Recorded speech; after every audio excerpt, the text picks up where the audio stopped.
నేను actually tailoring class join అవ్వాలి అని చెప్పిన తర్వాత నాకొచ్చిన కామెంట్స్ ఏంటంటే చాలామంది అంటే ఇంక్లూడింగ్ మై ఫ్యామిలీ మెంబర్స్ అనమాట.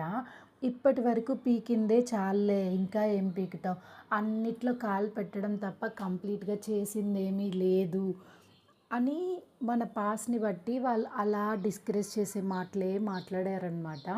చాలామంది అంటే 99.999% అందరూ నో చెప్పిన వాళ్ళే. దట్టు ఫస్ట్ రీజన్ ఏంటంటే నువ్వు ఏది చేసినా కంప్లీట్గా చెయ్యవు, ఇప్పుడు దీన్ని మాత్రం నిన్ను నమ్మి ఎలా జాయిన్ చేయడం అని అలా మాట్లాడిన వాళ్ళే అనమాట.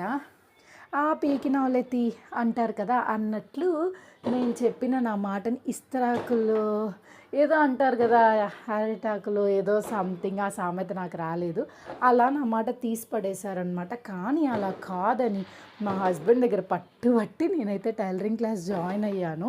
సో దీన్ని బట్టి ఏంటంటే ఎప్పుడు పక్కన వాళ్ళు చెప్పే ఆ మాటలు, ఆ సూటిపోటి మాటలన్నీ వినకండి. మీకు ఏది చేయాలనిపిస్తే అది మీరు డిసైడ్ అవ్వండి మీ లైఫ్లో. సో అంతే ఈ వీడియో. ఓకే అయితే బాయ్ బాయ్.